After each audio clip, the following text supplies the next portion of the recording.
E aí, vocês foram pra Verducha. Como foi a chegada lá, a recepção? Eu lembro que, porra, pra quem não sabe, ele e o Robô foram anunciar a chegada deles no nosso podcast, né? Nosso antigo podcast. Foi na estreia, eu lembro que eu tava tweetando, dando RT nos bagulho e aqui no... E a Loud pedindo pra segurar, segura aí que a gente vai fazer o anúncio. Peraí, beleza, a gente segura. E eles tinham um cronograminha de posts que eles tinham que fazer. E naquela época tinha aquele boom, efeito Loud maluco, aí eles mudaram a foto do perfil da mesma hora, tinha que trocar tudo. E aí os números ficando malucos, eles na mesa aqui olhando. Mano, o que tá acontecendo? Mó brisa. Esse dia foi legal demais. E aí começou o primeiro split, né? Pulando já pra parte estranha que teve. Estranhíssima, né? Você resume esse split com um vídeo que passou na minha timeline essa semana. Que vídeo? O vídeo da galera dançando. Não esse split, mas o que acontecia tem o vídeo da galera dançando. Não, isso daí antes a gente entrar pra Loud, foi as primeiras coisas que a gente falou, conversou com o Jean. Jean, a gente não vai gravar bagulho de conteúdo. Ele, beleza. A gente não quer TikTokizar, a gente quer jogar. A gente vai vir pra trazer título. Sábio. A gente não vai gravar TikTokzinho, a gente não vai fazer nada. Até hoje, obviamente, a gente não é... Caramba, TikTok sai, me afasta. Tanto que a gente já gravou uns 2, 3. Sim. Prioridade. Mas não é o foco. Mas não é o foco, tá ligado? Não é tipo, toda quarta-feira tem TikTok de manhã, não. Impossível isso. Impossível. Vai atrapalhar muito o nosso foco. Enfim, esse primeiro split foi outra loucura também, né? Que tava com aquele time antigo que era o Dudes, Tai. E o Tai na Jungle. Cells, eu e o Robô. Exatamente. Que era um time que, assim, eu real via bastante potencial, mas com o passar do tempo ali foram rolando muitas desavenças, muita intriga dentro do time que acabou que... Intriga? Intriga, a palavra certa de falar, mas coisas que bloqueavam a nossa evolução, sabe? Tá. É tipo, um querendo fazer de um jeito, o outro não aceitando. Ok, tá. Às vezes a pessoa não vem no seu próprio erro. Cabeça dura, né? Sim, e eu acho que, principalmente eu sou um cara que, tipo assim, quando tô num ambiente novo, eu demoro um pouco pra me adaptar. Então, tive essa fase de adaptação também. No começo que eu entrei pra Loud, não foi a mil maravilhas, não consegui desempenhar o meu 100%, 150%, que eu normalmente ofereço. Então, tive essa dificuldade sim, foi um dos bagulhos que afetou no meu rendimento. Mas, mano, parecia que não encaixava. Nada que a gente fazia naquele time dava certo, pô. Foda. Era adaptação no Tai da Jungle, aí muita coisa que eu e o Robô falava, o Dudes não concordava, então... Uma semana o Robô vinha com mais carry, mais tanque, tentava uma coisa diferente. Então, a gente tentava coisa diferente, mas não encaixava também. E, cara, por incrível que pareça, a gente quase foi pro playoff, faltou um jogo. Sim. Que a gente perdeu pra PEN, inclusive. Aí, ó, já foi a época que eu fui zoado, mano. Que pegaram no meu pé essa época, a gente ficou fora dos playoffs. Primeira vez que o Robô ficou fora dos playoffs na vida dele, né? A gente fez esse feito. Quebraram bancas, na caída do Robô. Porque realmente, né, esse time ficava todo mundo naquela dúvida, porque a Loud começou, pra quem não lembra, não foi com vocês logo de cara, né, foi com o Donarts na Jungle, Dinquedo no mid, o Tai tava no topo, e aí depois vocês chegaram meio que pra arrumar a casa e tava todo mundo falou, porra, agora esse time vai arregaçar, e foi esquisito. A nossa cabeça era tipo assim, mano, a galera tá com uma cara, a comunidade tá criando algo da Loud que eu acho que ela não é. Que é, timezinho de conteúdo, não vão ganhar título, não sei o que. Vamos chegar aqui pra, mano, mudar isso, velho. Performance. Mudar isso, é performance, a gente vai ganhar campeonato e vai trazer título pra Org.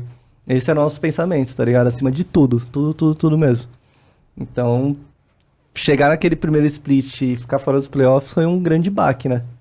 E a decisão de mudar de novo, como é que foi isso? Partiu de vocês, partiu da Org, dizer, ó, não dá mais... Precisa de outro jungle, precisa mudar o Dudes, foi vocês que pediram, o jogador que sair, porque aí vem a época do Brance e do Croc, que foi a época que levou vocês ao título. Mas como é que essa mudança nasceu?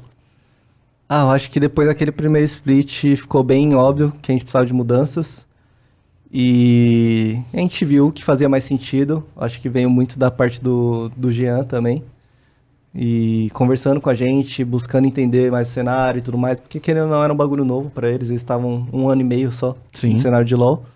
Então foi muita conversa.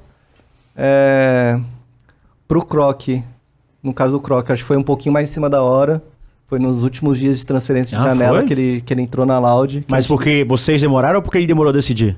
Por N motivos. Tá. Por N motivos, a gente não já fazia parte do nosso plano. A gente queria, mas miou, aí depois voltou e teve uma chance e no final deu certo. E o Brance foi algo conversado entre a gente também. Primeira vez que eu vi que chegou essa ideia a mim foi o Robô. Foi o robô? Sim, eu ia falando do Brance. E eu falei, será? Pra ser bem sincero, tinha um preconceitozinho assim ainda com o pessoal da tá vindo da Academy. Academy, dá pra entender. E, tipo assim, não tinha desempenhado tão bem na Academy e tudo mais. Mas depois de pensar muito bem, ele é um moleque novo. Ele sempre foi cabeça aberta. Ele parece ser um cara bom, assim, pra conviver, de convivência. Uhum. Então, a gente acabou comprando a ideia. Assim, acho que a gente não pensou em nenhum outro. Talvez coreano, se eu não me engano, mas nada muito além. Tipo, não chegou nem a conversar e tal. Só uns nomes perdidos. E aí fechou o nosso time. Um cara experiente, totalmente novo, que a gente sabia que a gente tinha a missão de ajudar o moleque. Formar, né? De formar o moleque, de ensinar como a gente queria jogar. E a gente sabia que ele ia escutar. Então isso foi algo muito bom. E o Croc é um cara que liderava o time antigo dele, que era Miners. Sim. Você olhava a comunicação dele, ele falava tudo sozinho, sabe? Dava pra ver que o cara tinha uma voz forte. E para um jungle isso é uma característica muito boa. Então acho que meio que encaixou isso. A liderança do Croc, uma voz mais ativa também. Eu acho que ele e o Robô combinam bastante essa personalidade. Tá dentro do time sempre vendo os erros, querendo melhorar, buscando, chamando a atenção do outro. Isso é muito legal. E, mano, encaixou como... No começo não como uma luva, mas encaixou muito bem, assim, pro time. E depois vocês tiveram uma evolução muito grande, né? Assim, apesar de chegar aquele momento no Flamengo que vocês perderam 2 barões... Até no começo de treino, assim, mano, a gente começou os treinos com o time novo, a gente arregaçava todo mundo. Tipo, a gente arregaçava todo mundo. É que começou que no começo do campeonato a gente se perdeu. Eu não lembro por que exatamente, não sei se era mudança de meta. Foi mudança de meta, mas, assim, teve uma série de situações, pequenas situações que apareciam, que a tomada de decisão não estava afinada ainda. Não tava sendo todo mundo na mesma linha, né? Por exemplo, fica óbvio agora, se vocês de qualquer jogo da Loud ou de qualquer do seu time atualmente, né, pra fazer comparação, vocês vão startar um objetivo, dá pra saber que vocês têm controle do start de objetivo. Sim, a gente não tinha isso antes. Eles até falaram no episódio dos 3 aqui que o que mais mudou é que vocês começaram a fazer as coisas junto. Porque antes era loucura. Por isso que vocês perdiam o barão, perdiam o dragão. Sim, aí 55, o Croc achava que 50-50 dava pra fazer e fazia, aí fazia playbot top ao mesmo tempo. Então, a gente era muito bom, a gente começava a amassar todo mundo nos treinos, só que tipo assim, tá, e o que a gente tá evoluindo? E agora, qual que é o próximo passo? A gente não tinha isso, tá ligado? Então a gente só era um time bom, só que perdido ainda. Tinha que se alinhar tudo o caminho ainda. E vocês, na reta final, acabaram dando uma puta alinhada. Teve o 3-2, né? Que foi o famoso. Exatamente, vocês foram pra Lauer. A PEN usou, segundo as palavras do Robô, e segundo a próprio Trigo também aqui que veio, tudo que eles tinham contra vocês. E a partir daquele momento, também pelas palavras de vários jogadores dos dois lados, não tinha mais o que a PEN pudesse fazer, né? Porque vocês conseguiram ler eles muito bem e foram pra final. O que é que representou essa final pra você? Porque eu acredito, não sei, vou saber agora, que ela tenha um peso diferente. Porque você esteve em 2016 no Ibirapuera com a CNB, foi a sua segunda final da vida, você perdeu no Ibirapuera e você retorna para o Ibirapuera para a primeira final presencial pós-pandemia com o público. Então, como na outra final, essa outra também teve vários motivos para ser uma final especial para mim. Você já citou do Ibirapuera, que eu joguei lá a final. Era contra o meu ex-time. Exato. E atualmente rival, né? Por todo mundo. A volta do presencial, acho que foi bagulho fortíssimo. Demais, nossa. Fortíssimo, fortíssimo. Quando eu vi aquele bagulho ali, já... Vou entrar no palco, tem que manter a postura. Nossa, eu chorei pra caralho. Depois que eu chamei, que passei a tela, que eu só caí. Mas foi o que você falou, acho que tá todo mundo com o mesmo pensamento para aquela final. A gente já tinha entendido o que a PEN tinha feito com a gente na semifinal, logo depois do jogo. E aquela final que não tinha como perder, velho. Por que foi tão fácil? Eu quero que alguém me explique com mais fundamentos. Porque o Trigo falou uma parada, vocês falaram... Por que você acha que foi tão fácil? Porque foi a final mais fácil da história do CBLOL, cara. Então, pra ser sincero, eu não achava que ia ser uma final tão fácil. Como foi. Eu tava pronto pra jogar 5 jogos ali. Esperava isso, de verdade mesmo. Mas parece que o nosso planejamento estava melhor ali no dia. Tipo, parece que eles usaram todas as cartas na mão que tinham contra a gente mesmo na semifinal lá. E a gente conseguiu ler isso muito bem. E vocês trouxeram coisas novas, né? Exatamente. Inclusive umas coisas que afetaram a nossa semifinal contra eles, que foi, por exemplo, a gente baniu o Calisto todos os lados. Aí os caras banem 3 AD Carry, a gente fica sem first pick. Sem pressão bot, por exemplo. Foi uma coisa que a gente arrumou, a gente usou contra a Fúria e usou contra eles na final. Então, assim, parecia que eles ficaram sem opção. Pô, agora o cara joga de Kalista. E a gente só tem 3 ban. Aí o robô tem o Olaf. Aí o Croc... O Olaf tá rendendo contra eles. Aí o Croc tá de pop zaralhando no mapa. Pô, parece que... Respeita a minha pop! Então, parece que, tipo, foram fechando as portas, assim, pra ele aos poucos, com essa nossa adaptação, né? Tanto que depois dessa semifinal, acho que foi o robô que falou. Ele falou, mano, é foda perder, mas, mano, os caras não ganham mais da gente, O velho. robô falou isso. Eles não ganham mais da gente porque eles usaram tudo, mostraram tudo. Se a gente pegar eles na final, eles estão ferrados. E não deu outra, velho. Mas eu não esperava que fosse assim tão fácil, não, velho. Acho que ninguém esperava. Tinha outros fatores também, né? Meu menino ia jogar a primeira final dele, a Brence, com o público. Tinha fator. De as pessoas esperarem que não fosse fácil. Tipo, você imagina, você tudo bem, você já tá acostumado. Pra você, como que o menino novo vai reagir a um estádio lotado? E não, Você sabe, que ele reagiu muito bem, né? Falavam no Croc, falavam, coreano tem a questão nessas do Croc horas, também, é verdade. tilta, pá. Tipo, tinha 1000 coisas que poderiam acontecer, mas não deu outra realmente. Ah, mas até aí o pessoal falava que até eu era pipoqueiro até essa final, pô. Que era só jogava online, final online, que é o último presencial, eu pipoquei. Que era jogador de fase de pontos, jogador de final não era. Mano, é tanta história já, velho. Tanta coisa já passei. É muito louco pensar agora. E de novo você teve a oportunidade de ir pra Mundial, que outra vez tinha sido a MSI. E a passagem de vocês no Mundial, porra, fez um barulho da porra. Não só pro Brasil, mas, porra, o mundo falou de vocês, né? A Cloud9 tweetou, outras equipes entrosaram. Por que você acha que essa ida de vocês foi tão diferente, assim, pro Brasil? Mano, eu acho que pra ser sincero, é a mesma percepção que a gente teve lá em 2021, indo pro MSI com a PEN. Uhum. Tipo, era um time muito bem formado, um time que entendia do jogo, um time que se bobear mais constante do que aquela época da PEN. E aí, acho que a gente fazia transparecer isso no que a gente falava, no que a gente comunicava pra galera. E realmente, como foi a semifinal contra a Fúria e na final contra a PEN também, acho que deu mais esperança pra galera. Porque, tipo assim, os times nem conseguiram jogar contra a gente. Então, acho que isso deu um hype a mais. E a gente conseguiu alguns treinos também contra a Cloud9. Sim. Conseguiu treinos um pouco melhores que a gente teve lá na MSI. Eu acho que isso ajudou bastante a gente também. Mas por que isso foi diferente dessa vez conseguir os treinos? Foi boa vontade dos caras? Você tinha algum canal? Foi o nome da Loud, foi o Jean, tá lá fora, não sei. Foi uma oportunidade e surgiu do nada ali, velho. Do nada? Foi isso. Tipo, a gente tentava, mano, treino contra todos os times. Era a Von mandando mensagem, era o Jean mandando mensagem pra dono de org, era batendo na porta dos caras. Mentira, a gente não bateu na porta dos caras, mas tinha vontade, porque a RNG tava do nosso lado ali. Porra, pô, na moral, irmão. Dá uma atenção pra nós aqui. Mas a gente tentava de todo jeito, mandando mensagem. Acho que nessas horas aí é aquela ideia, né? O não já tem, vamos pra Eu vou humilhação. atrás da humilhação, hoje é pra caralho. Presente, sei lá, uma havaiana, trouxe aqui escambo. É uma acarajé, sei lá, qualquer coisa, né? Um queijo Uma coalho. capa de 51 aqui. Tamo tá aqui, ligado? porra. Vamos trocar um treino por alguma coisa. Jurupinga. Quer uns likes no Twitter aqui? A gente posta no TikTok. Não, like eles querem. Like eles porra, querem. pelo amor de Deus. Querem, sempre. E aí a gente conseguiu treinar contra Mad Lions, Cloud9, e eu acho que só de time, tipo, considerado Major, sabe? E os nossos treinos contra Cloud9 foram bons, mas a gente sabia que eles queriam hypar ali no Twitter também, tá? Eu duvido que tenha sido os Deram melhores uma treinos dos farmada. caras. Até porque, pra gente jogar contra a Cloud9 já tava qualificada pro próximo stage. Eles não iam jogar o do México, o stage do México. Então a gente teve que jogar lagado. Aí como a gente fazia? Uma hora a gente jogava no servidor deles, e a gente lagado. Outra hora a gente jogava no nosso servidor, e eles com lag. Então quem tava sem lag praticamente ganhava. Meu Deus. Foi assim, as screens.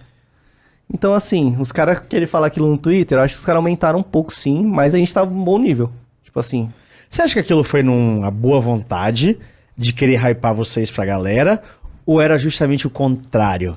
Deles tentarem, tipo, botar tanto hype em cima de vocês que isso ia causar pressão? Ah, acho que não queriam causar pressão. Foi não. só Acho boa que- vontade. Acho que eles viram, caramba, os caras jogam bem mesmo. Porque eu acho que a expectativa dos caras já tava baixa na gente, tá Aham. ligado? Então, qualquer coisinha a mais que a gente fizesse ali, os caras... Caralho, foda. Eu acho que teve um pouco disso. Entendi. E teve essa armada também, que os caras sabem que os DR engajam, né? Queriam uns like brasileiro. Isso Mas eu acho que a gente deu uma surpresinha neles assim, tipo, caramba, os caras têm uns bagulho ali. Tanto que algumas coisas que a gente apresentou, tipo, contra Mad Lions, contra Cloud9, ninguém sabia do meta lá. Eles começaram a testar assim também, então via que fazia sentido o que a gente tava fazendo, sabe? Você acha que pra vocês conseguirem ter... Não digo nem voltar pra fase de grupos, mas ter ido pra aquela MD5 final lá. O que é que faltou pra vocês? Porque deu pra ver naquele... Que vocês tinham um jogo, que vocês estavam apresentando, estavam lutando bem, estavam fazendo as coisas direitinho. Era aquele ida e volta. Vocês estompavam um time foda, Fnatic, e aí perdia pra um dia. O que é que faltou pra ter essa coesão, pra ter estabilidade? Eu jogar melhor. Sério? Só isso? Não foi só isso, Tim. Não, mas meu Mundial foi... Seu Mundial foi fraco. Esquisitíssimo. Foi fraco. Esquisitíssimo. Mas eu acho que a DFM, eles leram muito bem, como a gente tava jogando lá no Mundial. Porque a gente era aquele time explosivo. Que a gente jogou contra a Fúria, assim, a gente jogou contra a PEN na final. A gente era um time que movimentava muito mapa, criava oportunidades e tudo mais. O que a gente sentiu... Desculpa. O que a gente sentiu enfrentando a DFM foi que eles sabiam estabilizar o mapa muito bem. Então é muito difícil dar Evanside contra eles. Eles controlam o objetivo muito bem, então é difícil tacar dragão. O entendimento do meta deles, eu acho que tá um pouquinho melhor que o nosso ainda. E eu acho que foi essa junção de coisas. Chegou na hora do jogo ali, a gente continuou usando nossos piques, mas a gente não conseguia forçar o quanto normalmente a gente consegue. Então acabou que a gente ficou meio perdido ali naquela MD5. Acabava que os caras conseguiam pegar muita pressão nas lanes, a gente não conseguia sair muito no jogo, os caras guardavam muito bem. E, mano, aquele time do Japão, pra falar a verdade, era um time que tava muito bom, velho. Sim. Eles estavam jogando muito bem, velho. Eles tompou eles na fase de grupo, só que sem pensar que os caras tinham acabado de chegar... Fazia 2 dias que a gente tinha chegado no México. Eles estavam 2 dias antes do México. Então eles estavam pouquíssimo tempo de adaptação, de conviver lá no México. Então, teve isso... E eu acho que os caras leram a gente muito bem. E jogaram muito bem. Tanto que depois, quem teve a semifinal, semifinal não. O próximo jogo deles contra a RNG. E, pô, os caras jogaram de igual pra igual com os caras, velho. Os caras deram trabalho, né? Foi assustador. Eles tiraram o jogo, não tiraram? Tiraram o jogo, foi 3-1. Eu acho que só o último que foi Stomp pra RNG. Foi. Mas, de uma forma geral, eles estavam jogando muito bem, velho. Esse primeiro jogo eu vi a Tristana pegando gol, já fui lá na aposta. Eles impressionaram a gente, de verdade. Faltou não dar TP top. É bot. É bot, é verdade, não dá TP bot. Mas individualmente, eu acho que faltou muito, velho, da minha performance também. Você se culpa tanto assim pra esse... Ah, eu me culpo. Acho que é que eu... É que você não jogou... Eu acho que a sensação que é estranha é porque você não jogou mal. Mal? Joguei. Não. Mal, eu acho que ele jogou... Você comprometeu? Com todo o perdão, assim, eu acho que você jogou abaixo. Eu acho que eu joguei mal também. Mas você comprometeu? É diferente. Comprometi. Eu não acho que chegou a comprometer, tipo, bizarramente. Você olha e fala, pô, comprometeu aqui.